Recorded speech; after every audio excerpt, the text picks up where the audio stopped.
A man's body was found lying on a beach on December 1st, 1948, in the city of Adelaide, South Australia. The man had first been seen the previous evening by two independent couples between 7:15 p.m. and 8 p.m. Both couples concluded that the man was just sleeping there drunk, so they left him alone. One of the witnesses will even later claim he saw him moving his arm. The next day, at around 6:35 a.m., the same witness who had seen this man the previous evening saw him again.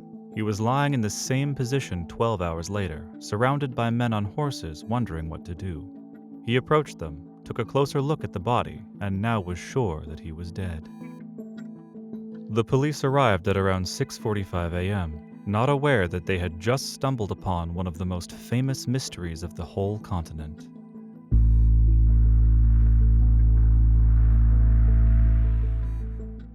A mysterious man's body was brought to a police ambulance, and at 9:40 a.m., Dr. John Barkey Benite examined the body. He confirmed that the man was deceased, and came to the conclusion that the death could have occurred up to no more than 8 hours prior to his examination. So he put the time of death at 2 a.m. at the earliest, which would mean that the man was alive when he was seen the previous day and died overnight. He also claimed that the man appeared to be just like a person who had a coronial seizure. A later autopsy would determine the cause of death as heart failure, but Dr. Dwyer, who performed the post-mortem examination, was unable to find anything that could have caused it, so he concluded that the death was unnatural.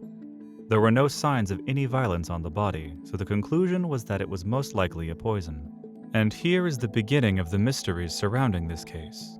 No poison was found in his system, as Deputy Government Analyst Robert James Cohen said, quote, "I feel quite satisfied that if death were caused by any common poison, my examination would have revealed its nature. If he did die from poison, I think it would be a very rare poison." Dr. Dwyer speculated on what kind of poison was used, claiming that the only substance he could think of was barbiturates, but even cases where this poison was not detected were rather rare. Professor of Pathology at the University of Adelaide, John Burton Cleland, commented that poisoning someone without leaving any trace is unusual, and it would require either someone with medical or laboratory knowledge, or someone with a specific prescribed drug. Many people have argued about the cause of death. Not everyone believed it was poison. It will be a topic of discussion for decades. For example, as we can read in the book by Detective Jerry Feltus, in 2001 he received a letter from Dr. Ross James in which he claimed that he did not rule out the possibility of a natural death. It was never determined exactly what caused the death, which is unlikely to change anytime soon. The next oddity in this case will be the possessions found on the mystery man. He had what appeared to be fairly normal items in his pockets: a handkerchief, a train ticket, a bus ticket, a pack of chewing gum, a box of matches, a pack of cigarettes, and 2 combs, one plastic, one aluminum. The aluminum comb was odd, as it was almost certainly of American origin. Australia didn't produce aluminum combs at the time. It was later discovered that the coat he was wearing was also made only in America. Australia simply didn't have the machines at the time to produce that particular type of coats. Another strange fact was that, for some reason, all of the labels had been removed from his clothes, which looked like a deliberate attempt to hide his identity. The man was about 45 years old, 5'11", well-built, slightly wavy ginger-colored hair turning gray on the sides, gray eyes, was also missing about 16 teeth, but it was not visible when he was speaking. He also appeared to lack any signs of manual labor. Now, this man had a very rare combination of key features: ginger hair color with gray eyes. It may sound like this would make finding this man relatively easy, but it couldn't be further from the truth. Since the police did not find any items that could help to identify him, they started a casual procedure. They took his fingerprints and a photo of him, started checking missing persons reports, contacted other police stations, and informed the media for publicity. In the coming days, there would be an influx of people claiming that they might know the identity of the mystery man, but most of them did not positively identify the man upon viewing the body. There were a few cases where people viewed the body and positively identified it as someone they knew. For example, one person at early stage of investigation identified him as Jack Thomas McLean, but police efforts to confirm this were unsuccessful. 2 people positively identified the body as a man named Robert Walsh, a 63-year-old woodcutter. but he was too old, and the mystery man had no signs of manual labor. Also, Walsh had a tattoo that was not present on the body. At some unknown period of time, more than 30 people have viewed the body. At least 8 of them positively identified the body as being 4 different men, but none of these people were confirmed by the police to be the mystery man. In January, a dedicated team was formed to search for the identity of the man found on the beach. They started to look if the mystery man had left any of his belongings anywhere before December 1st, so they used the media and asked every housekeeper and hotel if they had any unclaimed luggage from before December 1st. The next day, they visited a train station to ask if they had any unclaimed property. It turned out that an unclaimed suitcase had been left there on the day before the unknown man was found. The suitcase was in good condition, and it appeared that the labels on the suitcase had been removed. The police examined the contents of the suitcase and confirmed that it belonged to the mystery man, as they found material of a rather rare type inside that matched the material that was used to repair the lining of a pocket in the mystery man's trousers. And similarly, most of the labels were removed from his belongings, except for a few items, some of which also had written on them the name Keene and Keene, and the one where people claimed it was T. Keene, although the letter T was written rather oddly. The police began searching for a missing person named Keene or Keene, but the search was unsuccessful. The rest of the contents of the suitcase were relatively normal. When interviewed, none of the railroad employees remembered seeing this man, but since we know he was there in the early hours of November 30th, and we have tickets that were found on him, we can try to reconstruct his final day. He arrived in Adelaide by train in the early morning hours. He then left his suitcase in the train station cloakroom, and then he bought a ticket to Hanley Beach. However, he never used it, and instead he later used a bus. The most logical explanation would be that he was trying to get somewhere in the area where his body was found, but he didn't know the city very well, and only after buying the train ticket he found out he would have to walk a long way in order to get there, so he took the bus instead. What he did after leaving the bus, before he was seen lying on the beach, is unknown. After collecting the suitcase, all of the clothes of the man were examined. During the examination, a piece of rolled-up paper was found in a hard-to-find fob pocket. It was reportedly so well hidden that tweezers were needed to get it out. The piece of paper contained 2 words, Tamam Shud, written in what appeared to be a foreign language. The paper also looked like it had been torn from a page of a book. It definitely didn't help make the case any less strange, but for sure it was something interesting to check. Upon deeper search, it turns out the words were written in Persian language, and it means to end or to finish. It was from a book called Rubaiyat of Omar Khayyam. The exact release of the book was found, but they couldn't locate the specific book with a torn page. It again looked like a dead end, so the story was published in newspapers, again making the whole case more famous and mysterious. In June of 1949, more than 6 months after the body was found, it was time to finally bury the man. But before that, a museum taxidermist named Paul Francis Lawson was commissioned to make a plaster bust of the mysterious man, which will have a huge impact on the case in the future. Members of the South Australia Grandstand Bookmakers Association wanted the man to be buried with dignity, so they covered the costs of his funeral. Later, an inquest of the case was released to the public, which generated considerable publicity throughout Australia. The man got nicknamed Somerton Man, since he was found on Somerton Beach.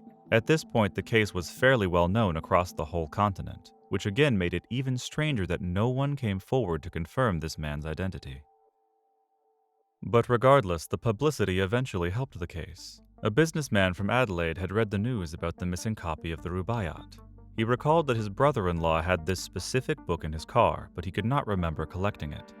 Upon further inspection, he found out that the last page had indeed been torn out.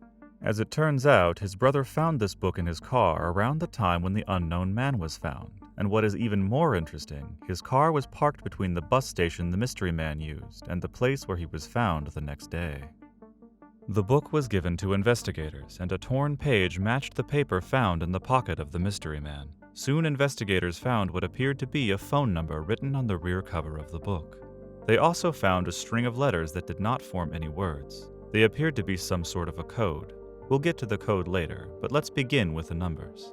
Some sources claim there were a few numbers. Some say there was only one. Others say there were 2, the second belonging to a local bank. But for sure, there was the number of a woman who was a nurse in the local hospital. She lived in the Glenelg area, which was about a 5-minute walk from the place where the man was found. The nurse's name was Jessica Ellen Thompson, often referred to as Jo Thompson.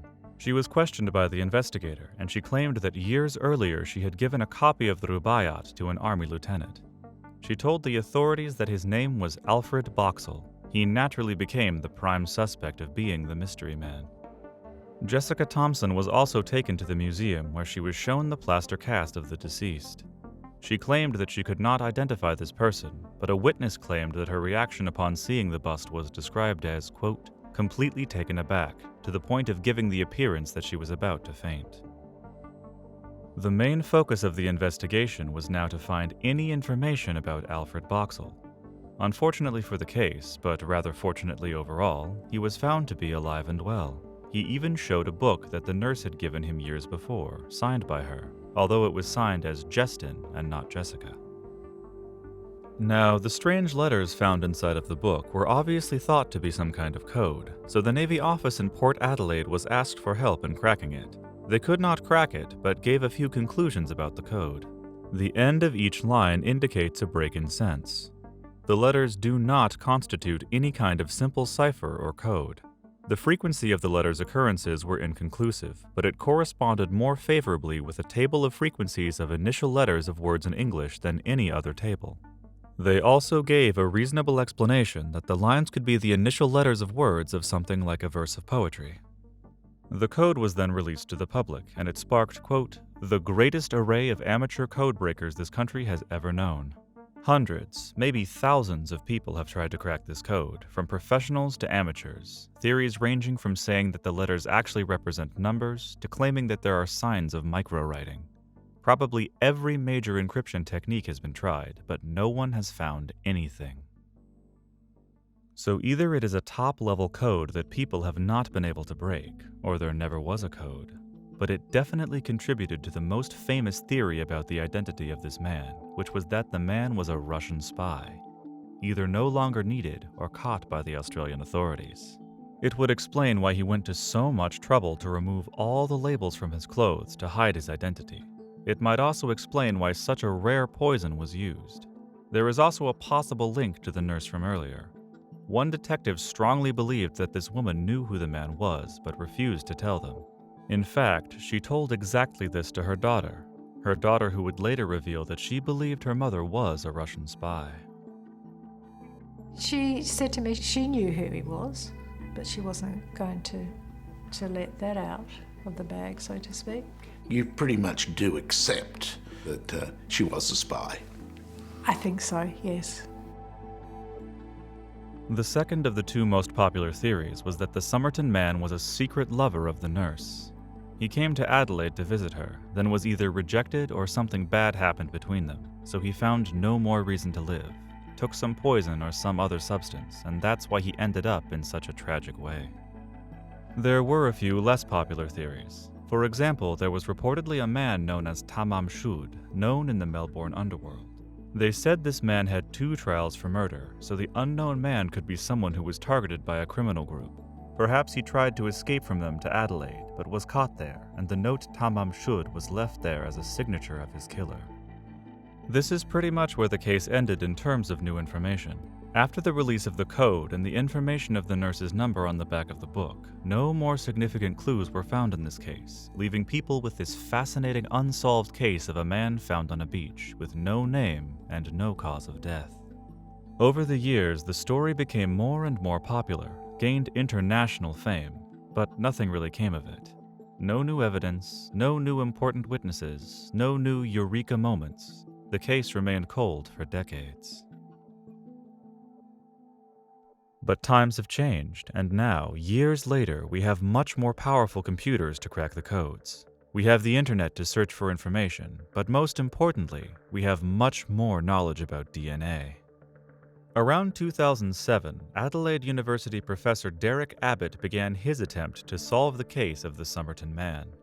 He tried to crack the code with his students, but it was unsuccessful, so he had to try something else.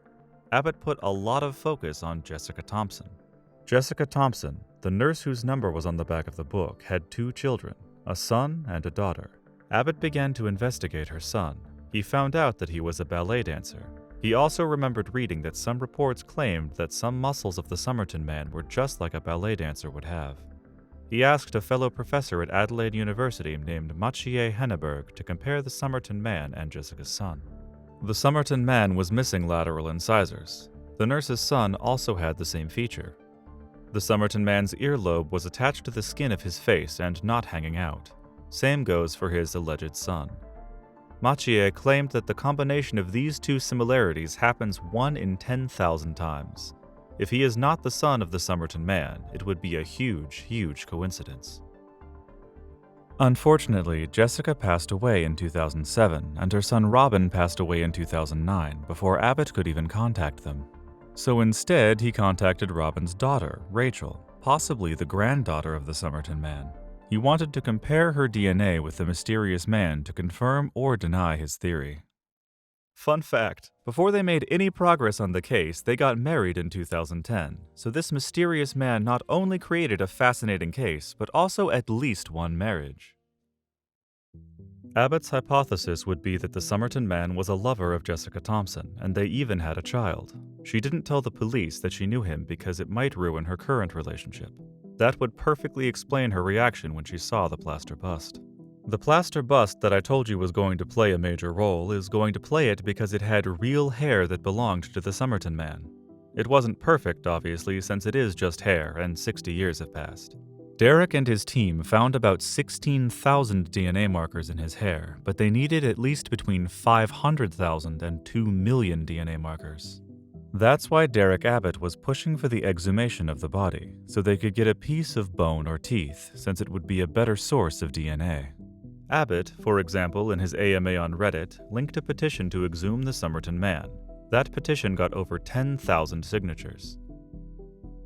In 2021, the Somerton Man's body was indeed exhumed to do DNA tests in hopes of finding his identity. Derek's wish came true, but the harsh reality for him was that he did not get any access to his DNA. Instead of giving up and waiting for police results, Derek went back to work, determined to be the first to solve the case despite the limited DNA data. Derek was not an expert on DNA, so he was working with a woman called Colleen M. Fitzpatrick, an American forensic scientist.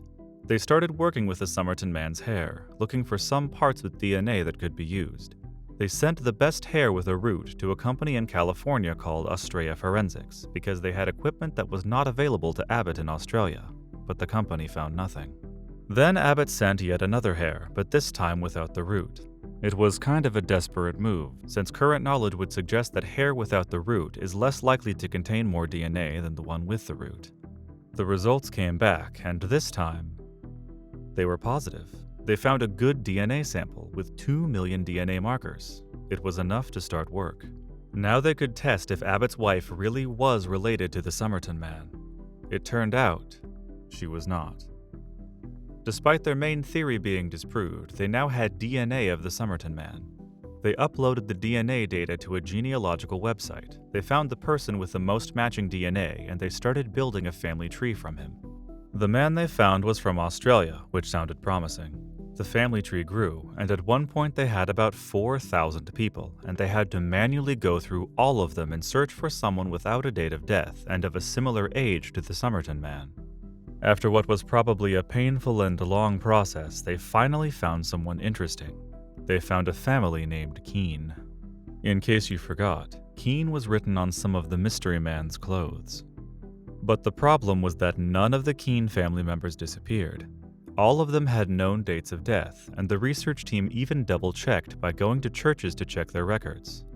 It was disappointing, but they didn't stop looking. They found a man without a date of death named Carl Webb, who was also going by the name Charles for some reason. He was born in 1905, which would make him 43 years old at the time they found the Somerton Man. Also, his sister was married to a man named Keane, which would explain why the name Keane was found on his clothes. They investigated him further. To fully confirm if it was him, they had to build a family tree from his mother's side, find someone still living, and do a DNA test. They found a woman related to Carl on his mother's side, and the results were negative. There was no match. Derek Abbott at this point was ready to dismiss the possibility of Carl Webb being the Somerton Man, but Colleen Fitzpatrick didn't give up and kept digging. As it turned out, Carl Webb's mother had the surname Grace on her birth certificate, and the family tree was built on the surname Grace. But Colleen found information on genealogical websites suggesting that the father of Carl Webb's mother was not Mr. Grace, but Mr. Morris. So they built a new family tree from the Morris family. They again found living relatives and did DNA tests to find if he is related to the Somerton Man. And this time the results were positive. The media around the world reported that the famous case from 70 years ago was finally solved. And it is not completely correct. Carl Webb being the Somerton Man is currently the most probable answer that is fully logical and is backed by DNA samples, but it is not confirmed by the police, so the case is still open. The police made a statement acknowledging Abbott's finding, claiming they look forward to confirming the identification of the Somerton Man, but it's been 4 years since the exhumation and there's still no word from them, which is strange. But maybe they just want to release some longer document to make the case fully clear and solve it once and for all. There are some people who have made rather skeptical comments about this revelation. For example, forensic scientist and criminologist Xanthe Mallet said that we may never find the answer. She said, quote, "What we would do in a forensic context normally is to take a deceased DNA and compare that directly with something we knew belonged to them, like a toothbrush or a hairbrush. We haven't got that here. So my concern is that we may never be able to categorically say that we know this person's identity." Retired detective Jerry Feltus, who wrote a book about the Somerton Man and worked on the case for many years, said that he will believe it when he sees the police results. But for now, it's the most probable answer, even judging by the way he looks. We only have pictures where he was young, but you can tell he looks like a younger version of the Somerton Man. If it is not him, it would be a crazy coincidence. Now, who was Carl Webb? Carl Webb was a relatively normal guy. No sign of being a spy, but to be fair, that is also a sign of being a good spy. His alleged last years of life were quite tough for him. He didn't fight in the war, but his father died in 1939. His nephew and brother died in the war. His mother died in 1946. Then his marriage broke down in 1947. In his divorce papers, we can find that Carl was into poetry, so it might explain the Rubaiyat and Tamam Shud note found in his pocket. We can also learn that his wife moved to a small town outside of Adelaide after the divorce, which might explain why Carl was there. Perhaps he wanted to reunite with her, but it didn't end up well, so he was overcome with bad emotions, and that's why he was later found on the beach. Also, his ex-wife worked in a pharmacy, so that might explain how Carl got whatever he took. But what about Jessica's number and the code on the back of the book? Well, the only connection found between Carl and the nurse is that both were from the state of Victoria in Australia, so maybe they knew each other from there, or it could be yet another crazy coincidence. By the way, you should stop for a moment and think about it. Somehow there was Jessica's number in the book that belonged to Carl, and she had a son whose father was not Carl, but the son had the same rare traits as Carl, which happens 1 in 10,000 times. It makes it hard to believe that it was just a coincidence, but it seems to really be just that, a crazy coincidence. The code is really hard to explain. It really might be everything.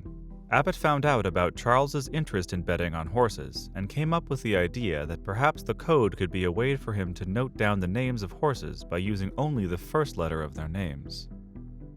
Also, his nephew, who died in the war, had the initials J. Keene, which might explain why he had a tie with his name on it. He might have got it after he died in the war. And the removed labels from his clothes are really hard to explain. Maybe he just didn't like them, or he was wearing clothes from second-hand clothing stores that reportedly used to remove labels. But why did no one come to confirm Carl Webb's identity? It's hard to believe that none of his remaining family or friends had heard about the Somerton Man case, considering how popular it was. His wife lived very close to Adelaide, so she must have heard about it. This is perhaps the biggest mystery that remains to this day. Ultimately, until we invent time travel, we may never find answers to these questions. All we have left is our imagination, and in the end, that is what made this story so fascinating. The imagination and the human need to fill the gaps in the stories with what would make sense. Russian spy would be more exciting than electrical engineer after divorce. The secret code might be more thrilling than horse betting, but the fact that all of these extreme coincidences happen to form this engaging story is, in my opinion, much more fascinating than if he really was a Russian spy. Keep in mind that, although Carl Webb is most likely the Somerton Man, it is not confirmed by the police. If they do confirm it or anything changes in the case, there should be an update at the end of the video description, and if something really major happens, there may be a follow-up video.